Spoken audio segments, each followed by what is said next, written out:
Okay, we're live. Hi, this is William Ramsey. Welcome to William Ramsey Investigates. On today's show, I have a very special guest. Her name is Elana Freeland, and she wrote a book October 20th, 2021. Title of the book is Geoengineered Transhumanism: How the Environment Has Been Weaponized by Chemicals, Electromagnetics, and Nanotechnology for Synthetic Biology. And it has 48 five-star reviews right now on Amazon. Really a fascinating book. I read through it, clarified a lot of things that I didn't have kind of a cemented idea about. So really, her research, by the way, first rate. It's a very superbly and supremely well researched book. Sometimes I see these titles and I don't know what's in the book. So I was really very, very pleasantly surprised when I was looking through it. It's not her first book. She published in 2014, Chemtrails, HAARP, and the Full Spectrum Dominance of Planet Earth. And then in 2018, Under an Ionized Sky, From Chemtrails to Space Fence Locked Down.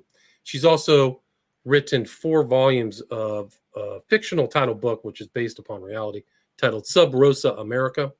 And it's a fictional approach to the real history of America.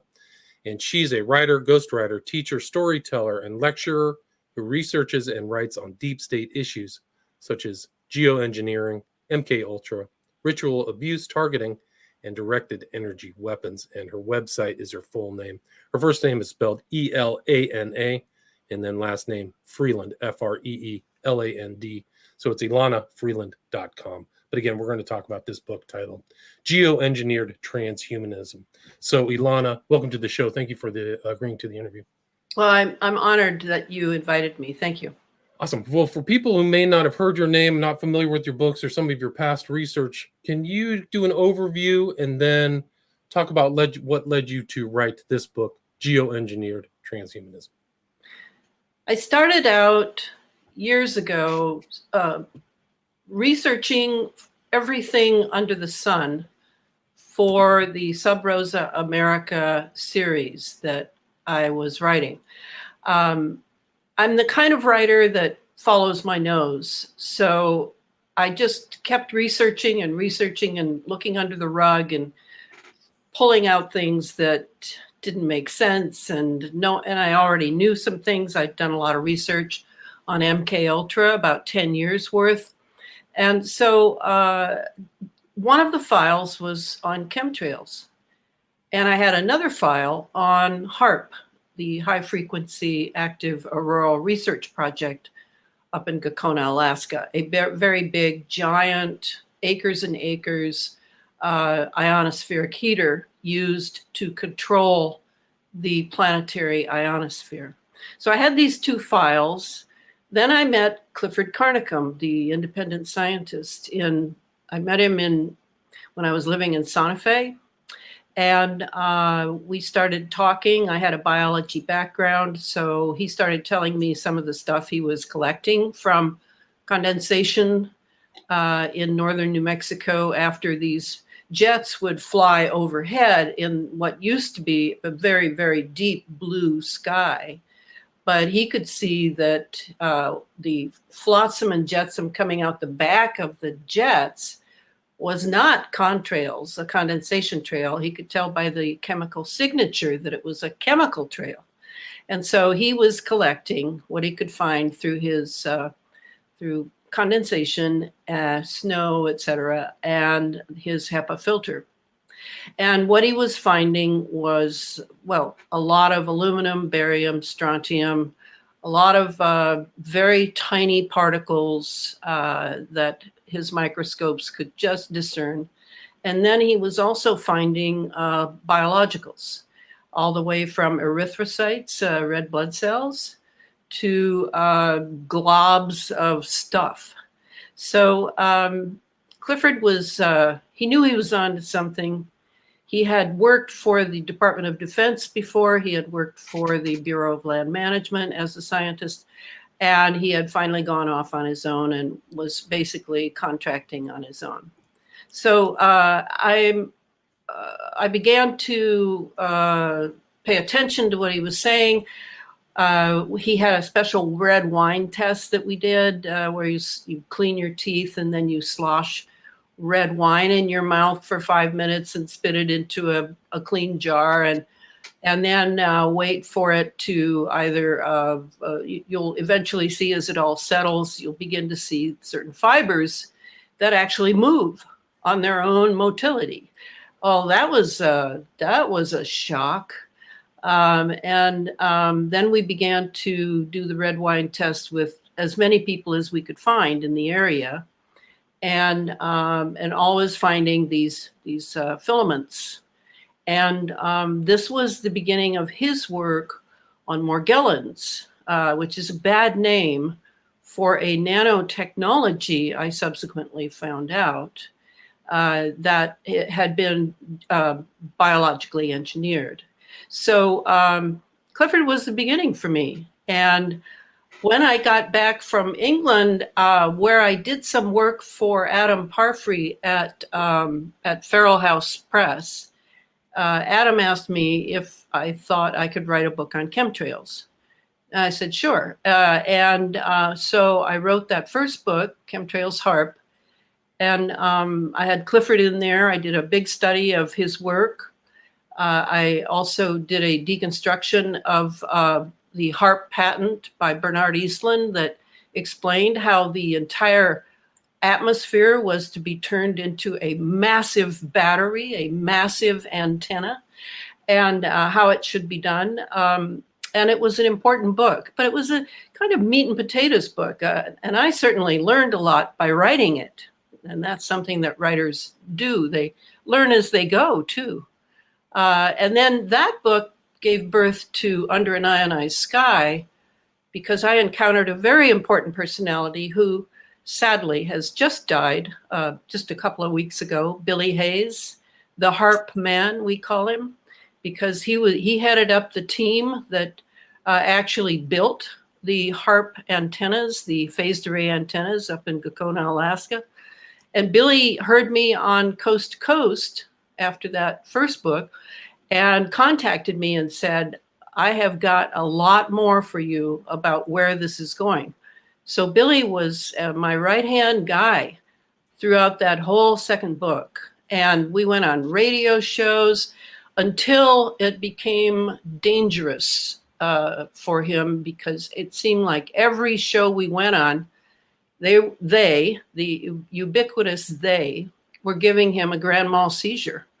And I finally realized, whoa, this is too much. So I slowly withdrew from Billy for his own safety, and I guess mine as well. And eventually that book came out, and I gave Billy several copies, and we kind of went our different ways, because by then I realized that the next thing I needed to say before I was done with geoengineering and saying everything that I could say being a non-expert was the biological part. And lo and behold, as I start that book, that last third book, 2.5 years ago or so, what happens? Boom, we end up in the CV-19 drama. And so I took an extra several months of being glued to my computer as breaking news every day about biologicals that I recognized as coming from nanotechnology. Going back to Morgellons, certainly there are parts of Morgellons, as Clifford did the analysis of it and broke into the filament and discovered organs inside that do various things. I realized that Morgellons was the precursor of what is now in the serums that are being inoculated into people for a transhumanist breed of human, a hybrid human that will be what they call BCI, brain-computer interface human. A human being that has been genetically altered so as to be able to be run by AI systems. This all fits into what I believe is the secret space program that Catherine Austin Fitts has talked about, and Daniel, who I just saw a message from Daniel List. Yeah. They've talked about it. And I then just kept writing. I've never had writer's block. I don't know what people are talking about when they talk about writer's block. My problem is I handwrite everything in pencil. I'm obsessive about this. I will not write something original on the computer because I don't want the machine between me and my thought. So I just can't write quite fast enough with pencil. But then I immediately put it into my hard drive and then work on it from there. So I'm not completely obsessive. So 2.5 years roll by, and I realize I've got to cut a couple of chapters or this book's going to top over 1,000 pages, which is just too embarrassing. And so I got the book ready. I had left Feral House, Friendly leaving. They did a great job on my first 2 books. I just wasn't making enough per book. It's very hard for writers who aren't New York Times book review people. And I found the right person to format the book. Fantastic formatter, and people have come forward to help me. Just it's amazing with money and expertise.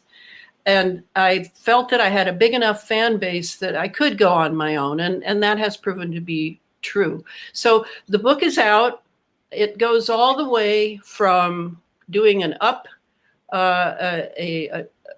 looking at geoengineering and what it has become today, because we're a few years down the road from the 2018 book, and then going into looking at the smart city, which is very important to understand how dangerous the smart city is, how armed it is, how armed the smart hospital is, so that people can make these decisions about their lifestyles, their faltering immune systems, whatever it is. I wanted them to have as thorough a picture of this amazing takeover of the environment that we take for granted. We're all breathing the same air. We're all under the same sky. We have day into night. We have winter into spring and summer.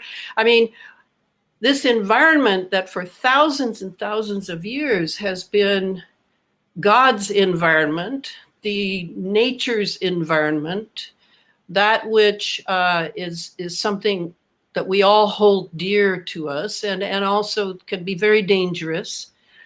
Suddenly, I am now proving beyond the shadow of a doubt that control over this environment has been achieved by the secret space program that no doubt goes all the way back to Operation Paperclip of bringing the Nazis over from Europe before the war was ever over, before the World War II was over, and giving them carte blanche to our space program, our rocket program, our hospitals, our mental institutions, our military bases, you name it. And what has happened instead is this concerted, intentional effort to approach changing the human being from the vantage point of complete control over the environment. And that's, of course, what they call epigenetics. It's an epigenetic approach to absolute control and the conversion of a large swath we now see of humanity into transhuman hybrids. That's basically the trail that I cut through all of this throughout the 690 pages and 60 illustrations of the book. Yeah, it's incredible. And you, one of the interesting things that I took away from the intro of the book is you had a quote stating, "Physical sovereignty is the most important political battlefield in your life." And I think that that's really it. Is then you mentioned full spectrum dominance. These people have put together dominance from the smart meters to the smart cities to the environment and chemtrails that really is a full takeover of God's environment, really, into a new kind of thing that we're part of. And I think that the vaccines, would you agree the vaccines are part of that? Oh, You know? yes. Yes, they are. They're not, there are three delivery systems of the nanotechnology that avails them of being able to pull this off. The first one is obviously the chemical trails. Those are of jets, drones, and rockets. The second delivery system is the GMO foods that everybody in America blithely eat as if they're natural when they're not. These are not natural foods. These are not from nature. These are genetically modified seed called Terminator seed years ago. That's how I encountered them 20, 25 years ago. And then the third delivery system is, of course, the almighty vaccine. And this particular breed of genetic drive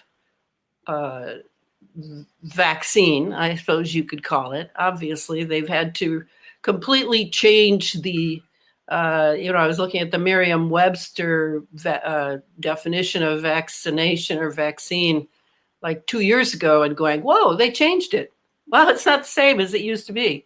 Wow. So this has been a tremendous move, because now comes in the other part that I actually share with Daniel List that I referred to earlier from his message. That dark journalist and I also look at this other level of the occult brotherhoods, secret societies, Klaus Schwab types, global elites, whatever you want to call them, the people that have the resources and the power structure for not just now, but for, well, almost, I'd have to say, thousands of years, that are now making a big move. And why are they making the big move now? Well, of course, my opinion is because the environment is a done deal. It's a done deal. I mean, the last piece before the nanotechnology was the wireless electromagnetics. And what had to happen before that so that the sky, the atmosphere, would be able to handle the load of millions of wireless transactions constantly 24/7, well, that had to be done chemically and electromagnetically. And that's, of course, what Project Cloverleaf, which is where it all started, that was the beginning of the takeover of the atmosphere that Clifford Carnicom, when he would pull out his devices to check the atmospheric barometer, whatever it was, he's reading over and over again that the atmosphere has been changed. And this is very concerning, as you can imagine. This is the air we breathe, for one thing. And so, this huge thing going on right in front of our faces, and the stories that they told to cover it over were climate change, global warming, carbons, that whole spiel from 2015 on. And that was so obvious to all of us who were pursuing the exposure of geoengineering and what it really is, that it has nothing to do with ameliorating climate change, with bringing down the temp by blotting out the sun with these so-called cirrus clouds, which are not real cirrus clouds anymore at all. They're made of plasma. They're electromagnetically made with chemicals and nanotechnology.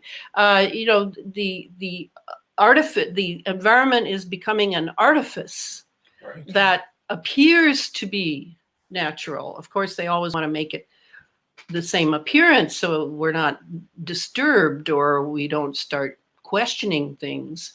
But all that had to be done before they could do something like what has happened in the last 2 years, where they could, they had to control the media, of course. We can't do without that.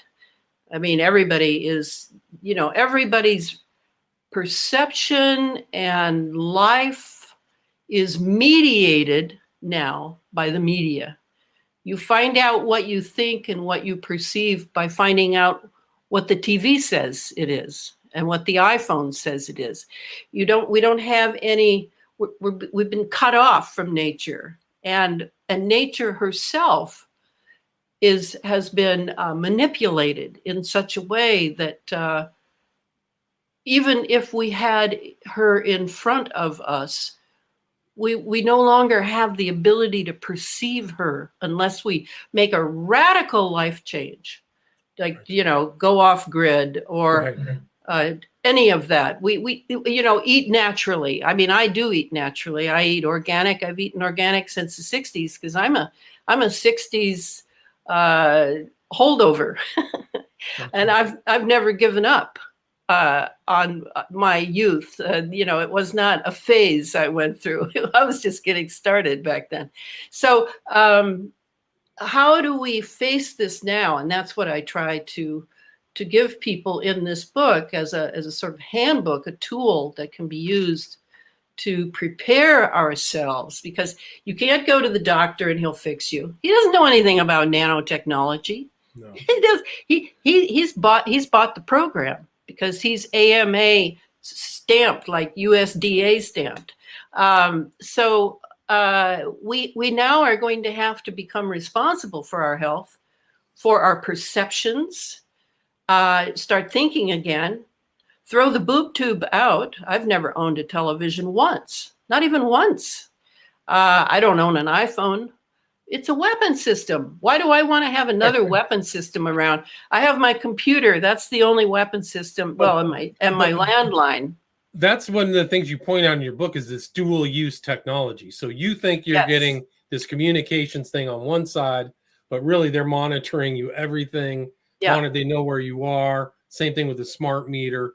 And that's really the present. It's not the future. It's now. They can Google can find out where you are every time you're on their website. So people have got to get exodus out of digital Egypt immediately. It's all now. It's all now. And now the transhumanism is now. I wish I could say it was in the future tense, but it's not. We're there. And now we have, I never know what numbers to believe, but let's say we have 1 billion people in the earth, on the earth who now have been inoculated. How many of those batches were loaded for genetic drive transformation? I don't know. But I would say that a large swath of humanity are now on a different evolutionary trail than I am. That's really incredible. And you make that point, the 5G is working with all these different things, like you're in a completely different environment. It's off the charts. And I think there's similarities between the Morgellons and what's in these vaccines, what people can tell. I don't know the totality. I have had two, my prior interview was about transhumanism as well. But like there's things in there that are like Morgellons, where they're coming together by themselves and self-replicating. And they're self-replicating. And that would be the graphene oxide is the new thing that we now know about.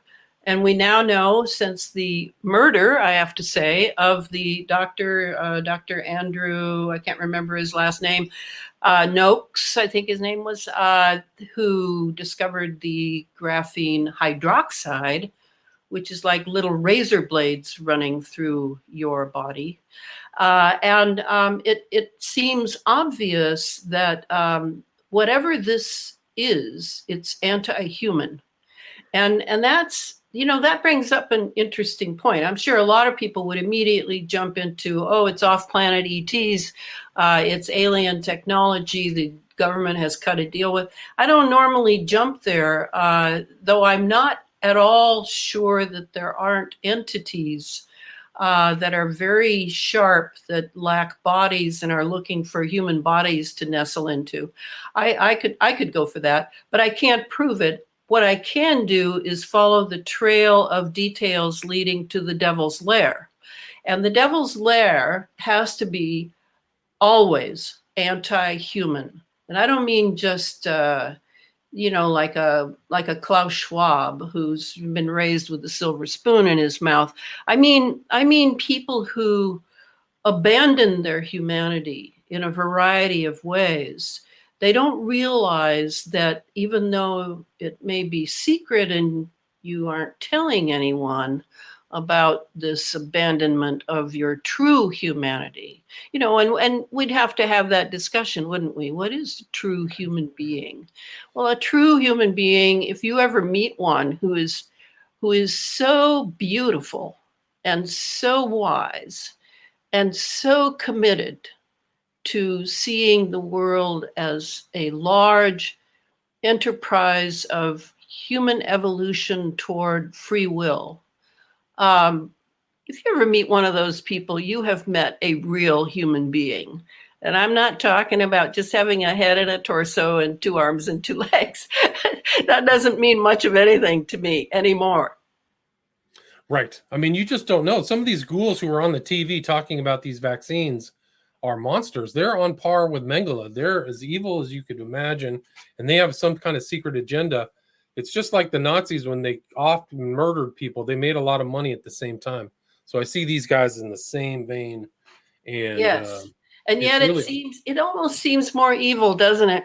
But let's talk a minute. I don't want you to go away without hearing about the nanotechnology. I want to explain some things to people because this revolution, this nano revolution, was done very quietly, and I sort of discovered it, through my research for the second book. I was looking at rocket fuel and at jet fuel, and figuring out, wow, there's a lot of nanos in there, a lot of nanoparticles.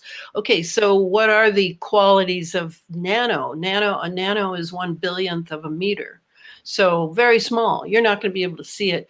And who's going to be able to afford a 5,000 power electron microscope in order to see it? So right away, it piqued my interest, and I began to read books on nano tech.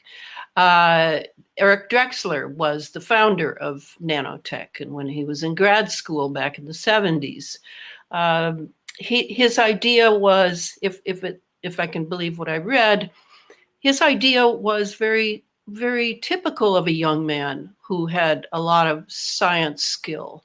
He wanted to bring forward nanotechnology and the ability to lay one atom next to one atom, next to one atom, next to one atom, to build building blocks that you could just set it in motion with a computer and an algorithm, and boom, you could build an entire jet. Boom, you could build a ship. You could build a factory. You could build a wall. You could build whatever, a garment factory.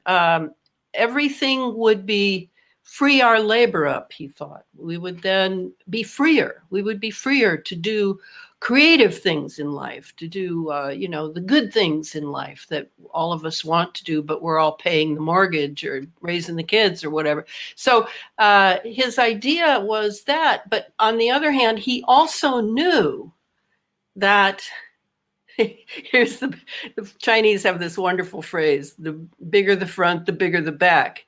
Okay, the front would look good. The back was that if ever the nanotechnology took over, it could devour anything around it. It would just munch it up and it would be gone, disintegrated, boom. And that's what stopped Eric Drexler from, he sat on it for a few years, but now I know the US military. I know that they watch grad students. I know that they knew about this amazing technology. And so I sort of read between the lines of these books I was reading that never said this, but certainly pointed in that direction, that the military knew all about this nanotech, at least by, I'd say, the late 70s. The 70s were just pregnant with all sorts of change that we are now facing as a done deal. So the nanotechnology, let's get down to the basics. I'm not going to talk about building walls and stuff, but you saw that I had that one chapter on the geoengineered fires in California. Right. Yes. And that's where I had an aha moment through the filming of a guy who did 100 films, Jamie Lee. He's a videographer. He did 100 films on the California fires because that's his home turf. That's his home. He wanted to show people what's going on with these fires that are being geoengineered from the sky. And in one of those films, it's called Paradise Lost, number 51. I highly recommend it to everybody. He's talking with an anonymous nanomaterials scientist, high level PhD, scared to give his name. And we're hearing about the nanotech and what it can do as we're watching some drone footage of the fire spreading in California. Yeah, the Paradise Fire was off the charts. Like it came off the charts. And yet, super fast. You know, what was happening was it's like the fire was choosing one house and then going beyond the next one and then choosing that house and going beyond. And then as I'm watching the film and I'm going, wow, look at those embers. Those embers are like, that must have been a really strong wind because those embers are moving fast. And then I realized, wait a minute, those aren't embers. That's nanotechnology. It's a phalanx of nanotech that's being remotely run by some kid sitting on a laptop in the middle of Colorado, following his list of whose home is going to burn and whose home isn't going to burn. And then I watched those same nano phalanxes zooming down a highway on their way to the next pit stop where they had a task to do. And then I thought, wow, you can't see a nano because you don't have one of those expensive microscopes. But you can see them move because they move in phalanxes. They move, it's called swarm consciousness, and they all share it. So now let's shift from there to our bodies. We've breathed these babies in. We have trillions of nanosensors and nanobots in our bodies and brain because they have an easy time getting through the blood-brain barrier. So they're in there, and what are they, just sort of glomming up the works and settling into tissues and things? Well, some of them are actual nanobots, nanorobots, and they can be programmed from a distance. They can be reprogrammed. And now we hear that the serums of these human rights destroyers, corporations, big pharma, we hear that they're loaded with nanoparticles, but we're not told that they're nanobots. We're not told that they actually have little tiny computers in them and are transceivers. They can receive and send. So now we have, you know, and the Morgellons people who have the sores on their bodies and have little wires sticking out of their sores, they have something that shows that it's there. The rest of us who don't have that, we have degenerating health. We have a very high rate of autoimmune conditions. And now we're being told that the latest round of whatever they're saying it is actually AIDS, which means autoimmune disorder, right? Autoimmune. Acquired immune deficiency syndrome, right? So we are experiencing an assault on our immune system, and certainly these nanobots are no friends of the immune system.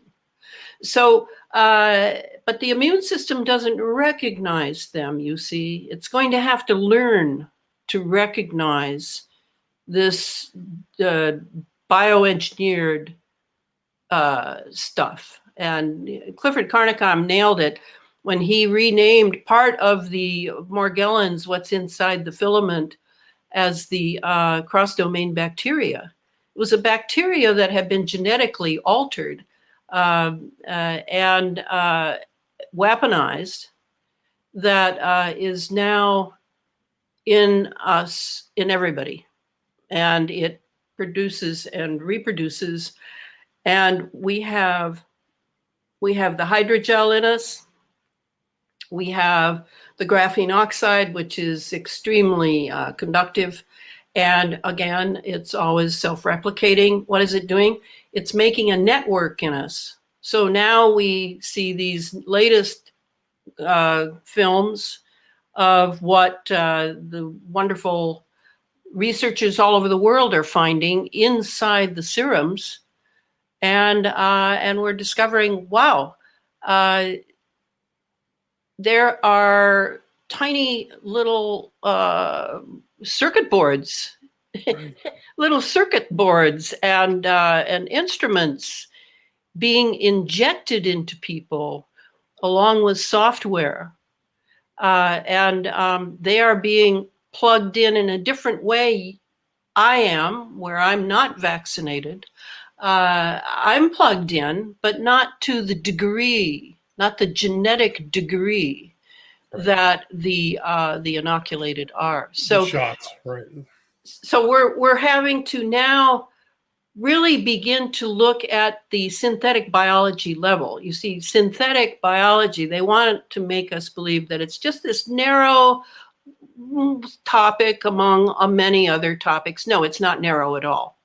It's very, very large. And the synthetic aspect means artificial, not natural. And this is the direction they want to send us in. Some of them, I think, have a big argument going with God and nature. They want to be gods themselves. They want to run this planet. They want to run the human beings on it. They want to explore space. But they need a different kind of human body if they're going to get through even the Van Allen belts. It's total radiation. You're not going to get through there. Super strong radiation. Yeah. So there's a very big dream, which is now our nightmare, that many of these elites have had for a long time, and a big move has been made recently. And even though what it is the old feudal, neo-feudal system with synth bio now. So their dream of being an elite ruling over the slaves, and you said it very profoundly. It's like they're creating the humans as either a homo nuclei or a golem or something, which is really first it's most horrific step in humanity that we've seen. Like if people are begotten shot for a billion, but we're still being exposed, whether if even we didn't get the shot, we're getting it through frankenfoods, through the environment anyway, or contact with other things. We're being loaded. We're constantly being loaded. And that's the problem when people say, well, Elana, what can I do? What can I do to get the nanobots out of me? Well, I always recommend Tony Pantalaresco, a Canadian herbalist up in Ottawa. Tony has many people come to him because he completely experimented initially on himself. He had Morgellons very badly. And he is the one who discovered, oh, yes, Morgellons, that's the wrong name. This is really nanotechnology that I'm dealing with here. So he has a variety of things that people can start doing as maintenance. But you understand, it has to be a maintenance because they're still loading things up in the atmosphere and we're still breathing them. And a lot of people are still eating GMO foods, just like they're still using microwaves loaded with the weapon magnetron in their kitchens. I mean, it's like, excuse me, am I speaking English after all these years? I've been saying over and over and over, get rid of this technology. So how do you do it? What does he recommend? What protocols? Well, I do his baths, and the baths are electrolytic baths. It's just a run a bath and put in a cup of baking soda, a cup of Epsom salts, a cup of boron or borax, and I add a cup of sea salt measure, because a lot of the water I'm getting is chlorine infested. So, you lay in there and I do the bath only once a week. I should do it more, but I only do it once a week. And if you want to see what's coming out, you should do the bath maybe 3 nights in a row, and turn off the lights in the bathroom, have a good LED flashlight, and watch the surface of the water, because you're going to see those phalanxes whizzing around on the surface of the water. So you've seen those when you've done that? Yes, I have. Wow. So that's one thing. He has a thing called the triangle. You can go to his site, Tony Pantaleresco, Pantaleresco. And the triangle is where you set up a magnetic field with the triangle that you've made, or he made, and you paid him to make it.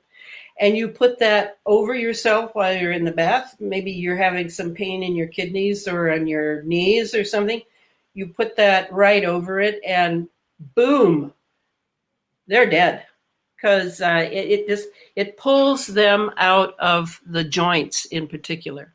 So that whole the triangle, and then he has a variety of things that he thinks you should be taking, different like zinc and things like that. I'm not a supplements person. I pretty much follow what Robert O. Young, the naturopathic doctor, is saying, which is an alkaline acid balance in my diet. And I don't eat much meat. I mean, I've been on this diet for 50 years. It works. I haven't been to a doctor since I was 13. I'm 74. Nothing hurts. Everything works. I just eat the food that, because these nanos, they love acidity. They love it. And all the wireless technology I'm surrounded by in my apartment complex, that all creates acidity. So you know, the only thing I try to do is to make my diet alkaline so that I can balance that out and not be eaten alive by the nanotech. Right. I mean, it's really incredible what's happening. And you talk, the intro to your book, you talk about Charles Lieber, who I think recently got arrested. He's going to jail. But, yeah. But he was involved in this. We know he's just one of many, right? I mean, you know, they're going to kind of sacrifice him. But there are many, many more. Right. I mean, it's pretty scary. Like, there's a lot in this book. I mean, and I think that the occultism too of the drive, in my last show I talked about it too, goes back to the garden. We shall be as gods. We're going to try to live forever. But throw in the neo-feudalism as well, because they're going to have the benefits of these technologies or whatever, and the peasants can go pound sand, you know. Right. And I want to say a word for humanity. I mean, I get tired of hearing people say, oh, the planet would be better off without humans. No, that is absolutely wrong. The planet, our lovely, beautiful planet, and being human we're like this. We're connected. The planet can't do without us, and we can't do without the planet. We need this planet for our development. That's why we come here over and over and over and over again. And it's not a walk in the park to be here. There's a lot of moral decisions to be made here. And a lot of people get the idea that the way it should be is everything's easy and lovely and everybody loves each other. And I don't know, where did they get that idea? I mean, this is the prison planet. Or the silent planet, as C.S. Lewis wrote in one of his trilogy, his science fiction trilogy. It is what it is. And this is where we develop true free will, and then become real human beings, not just the ones who go around and take what they want and screw everybody else, and you know, and oh, a capitalist, and I'm a this and I'm a that. No, the real human being has these beautiful qualities, and we need to pursue them. We need to be tested and go through trials and tribulations, and that's what we're doing right now. What's going on right now is no surprise to me, because I have been squawking and trying to wake people up for my entire adult life since the 60s. And people have chosen convenience, comfort, and self-indulgence, and being special over other things they could have done in other times. And now it's too late. Now we're going to have to go the hard way. Not the easy way, the hard way. So, okay, that's the decision that we collectively have gotten involved in, and I'm willing to do that. And, you know, fight as I go each step. And that's what we all should do. We all should help each other and not give up. I don't want to hear any more about suicide. I don't want to hear about taking antidepressants from Big Pharma, of all places, to take. Why would you take anything from Big Pharma? They're not even antidepressants. It's another thing. Like, it's not really a vaccine, but the antidepressants aren't really antidepressants. They put you in a fugue state. Well, you don't feel anything. And some of them, I have met young people who have been put on antipsychotics from being moody in high school by their so-called loving parents, who have even told me that they are like possessed by entities that follow them into their nightmares, and they've stopped taking the drug, you know, whether it's Prozac or some other thing. They're not taking it anymore, but wow, the effect remains. Right. And what is going on there? You talk about the occult. The first people I would look at when you're talking occult and corporate is Big Pharma. That is exactly where I would go. Yeah. So most of those pills will hurt you more than they'll help you. A lot of those, especially. Yes. I mean, if people can read still, I sometimes think, you know, I write books, but I know people don't read. Go figure. I'm writing these books for the future, is how I feel. I don't really, I know how it is. People they're surrounded by wireless technology. They can't read anymore. They can't concentrate. They can't remember. Everything's wiped like from page to page. I get it. I get it. This is a huge challenge. But if people can just get some verses that they love, things that will deepen them while they're facing this tribulation we're all going through now, and really and feed that higher self. Always feed that higher self, and do not allow the lower self, the lower three chakras, however you want to look at it, drag you down into a morass that is more difficult to get out of. We're all in this together. And, we've got some great company. We've got some great company fighting.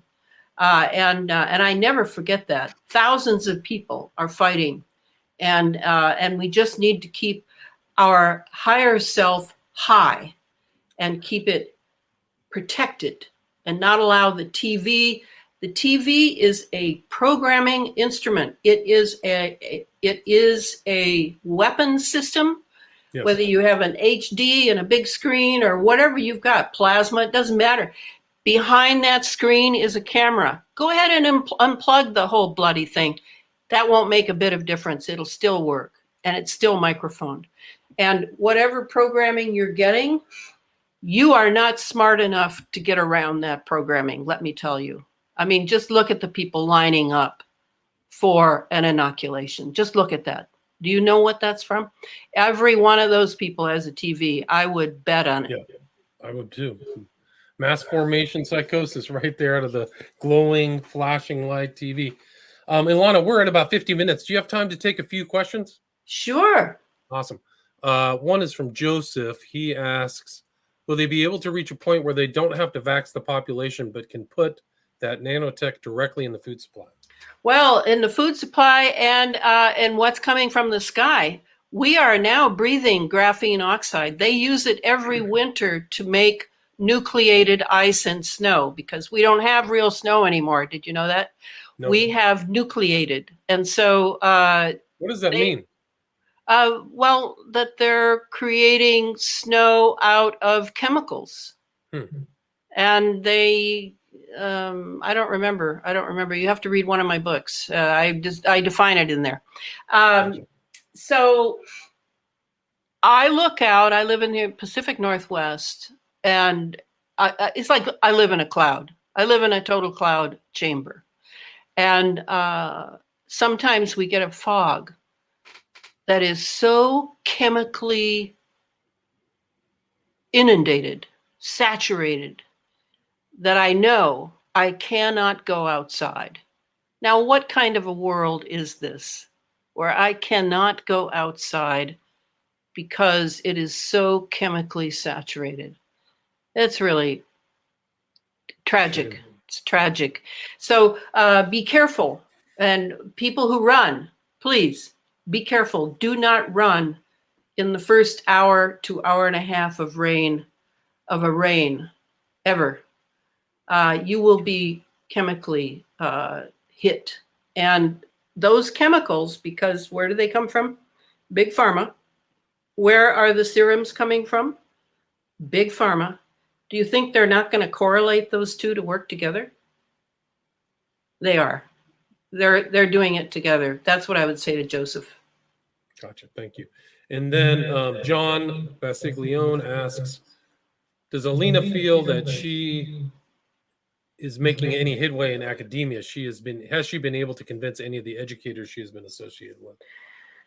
Oh, alas, alas. What can I say? If you don't have that almighty PhD programming, conditioning behind your name, people don't think that you are much of a researcher or a writer or anything.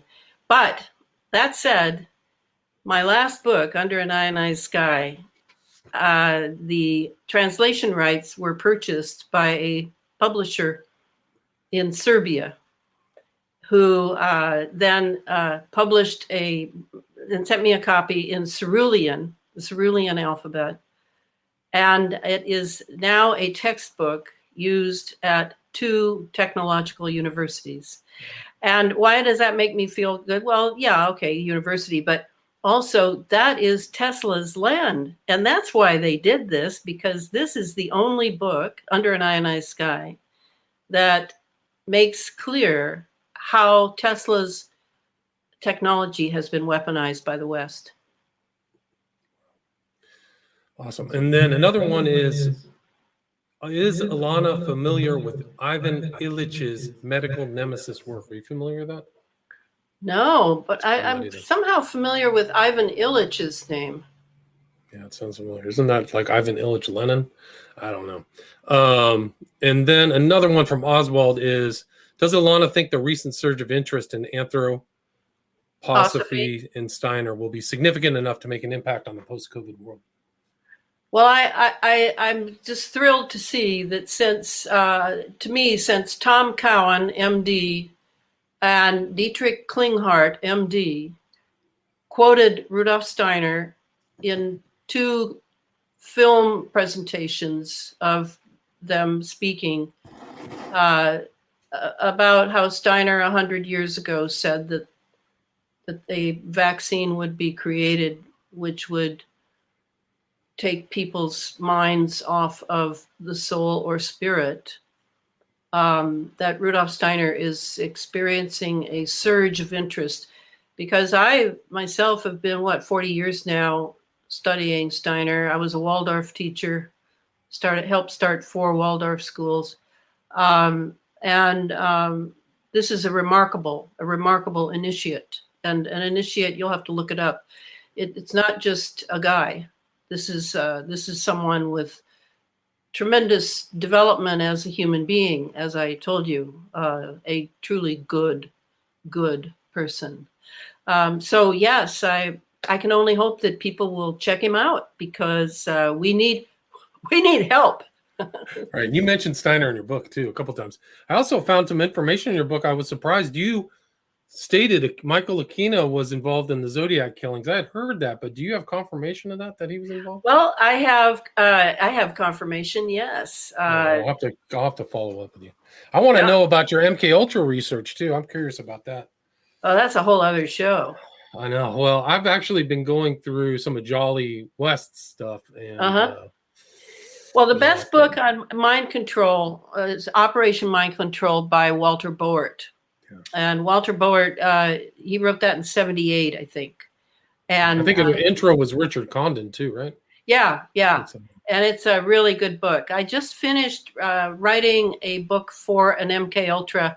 I do that because they don't have any money. I do it pro bono, as they say, because I want more and more MK Ultra stories out there. I want people to know what has been going on in this country since the Dulles brothers sold us out to the paperclip Nazis.